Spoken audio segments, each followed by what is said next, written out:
Land Rover, Kelowna, Melges 24 Canadian Championships, and with us we have Jess Madrigali and Jason Rhodes, and they're on the winning boat of Mikey. And I just want to talk to you guys because how long has the Mikey boat been? Well, Kevin Welch is our owner. Unfortunately, he couldn't be here this weekend. Yeah. He had a graduation in his family, a big one. But he actually came up with us in the first few days. We But, saw him. Kevin bought him August 24, 4 or 5 years ago, and liked it very much, and bought a couple since, and we have 2 boats now. We're over racing these. And, for this week, we've had a couple of new people that haven't been on the boat. Jason and Hunter, both from Vancouver. Yeah. And then we have Serena, who's from Port Townsend, who's now sailing with us, and then Ian, Sloan, and I have been on the boat for a while. Yeah. And we're kind of retooling our personnel a little bit. Jason's typically our coach, Yeah. but he sailed this weekend. It was our first time sailing together, which was challenging and interesting, and actually really took our team. So Jason, look, you've been a sailor extraordinary. You're a great Canadian sailor, and you've done Olympics and all that other stuff. What's it like? I mean, you've been a sailor all over. Now you've got to step off, and you've got to tone it down. You've got to pick. You know, it's the old thing about teaching skiing and teaching sailing. Is you got detection, and then you got correction. So you got to learn what's wrong and try to visualize. Has it been a challenge for you? Yeah, somebody pretty smart once said you pick the low fruit of the tree. You keep pulling the low fruit off the tree. And so that is, if I had a goal, every day there might be 20 things you do. That's cool. So what 2 things are going to make the biggest difference today? Yeah. Well, pick those. So we can't do 20 things at a time. You can do 1 or 2. So don't worry about the way the Cunningham's tied if you're not pulling the main sheet. Yeah. So that kind of mentality. Don't let the oil go off and forget to put it back in. Correct. Right? So always when I coach, I always look at what is, the first rule is don't make a mistake. Like don't tell them something that puts them backwards. Right? So if the worst thing you do is say nothing all day, then at least you didn't. Yeah. Because a lot of coaches get in and think, oh, I'm going to make a change, I'm going to do this. And you could actually make people get quite a bit worse before they get better. Yeah. So the first step is like, okay, I'm not going to make anything that we're not pretty comfortable that's making us head in the right direction. Well, you've got such a natural talent. Both you guys are known for seat of the pants, natural sailors, and you probably evolved from natural raw talent. And in order to continue on to the next level, you've had to become a little more technical. And I just finished having a conversation with Richard Clark, and he says he's really gone to becoming quite a little bit of a mad scientist or a scientist because of the boats he gets onto. And you found that your sailing, you started off as just, the seat of the pants thing, or have you always been a technical sailor? No, you got it right. When I first started sailing, I just kind of looked and felt the wind a lot, and felt the boats, and pretty much figured out what was working, but never figured out why it was working. I just do that. But as I've gotten older, especially in the Olympic campaign and sailing with smart people that couldn't accept that, that I just see it's faster, but I really need to know why. Maybe a better sailor, and it really helps me to go from different kind of boats to different kind of boats. The theories that you learn are applicable. So being a little more scientific about it has made me better. The teams I sail on. Yeah, and so here's another thing: is you're rolling from like Melges 24, then you might be on Melges 20, then you're back to Hampshire. What is the same? I asked this other question to another guy.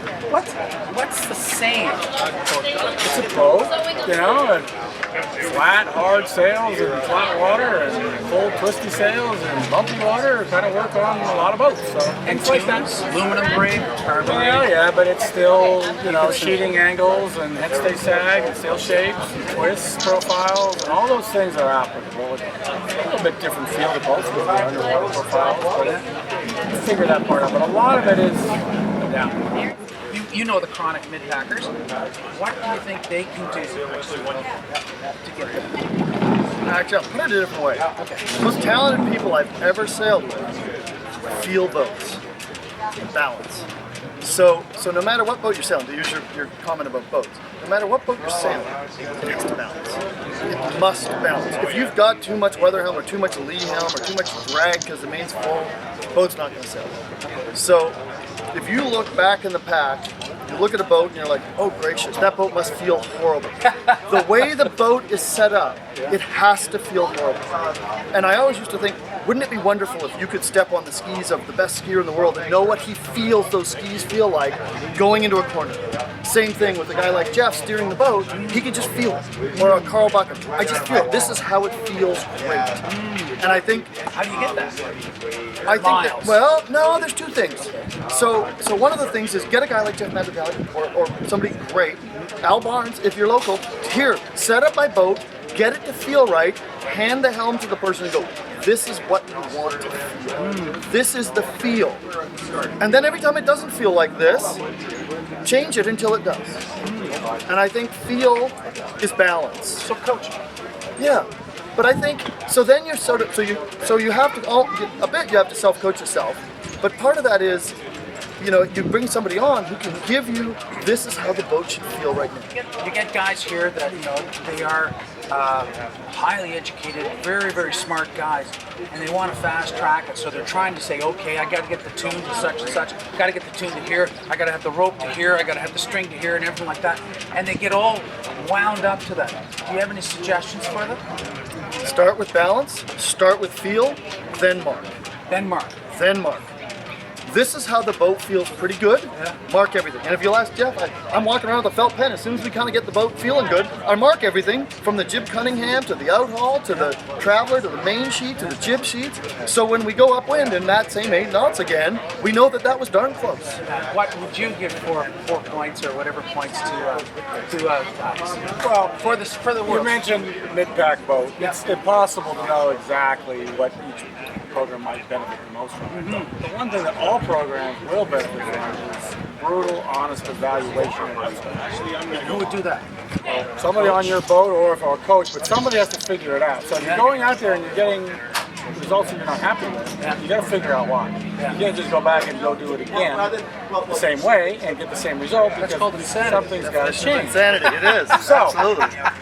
brutal and honest evaluation of what's going on, and then make some moves, go out again, evaluate if the moves are better or worse, and keep going. That's time in the boat. And that is very much required. If you put your boat away and you show up at the gorge and you rig it on that Friday afternoon and the race starts Saturday morning at 10, you're not going to be much farther along than you were here.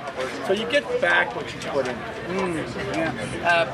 Boat testing, is that overrated, If underrated? part of your evaluation is that we just aren't going fast, and we better spend some time getting faster. Was it my boat? Is it how I'm setting it up? Is what are the factors of this that are going to make me better, and then making some moves and seeing if they're working. If it's I can't start with the gang and I go pretty good, maybe I ought to spend my time practice starting.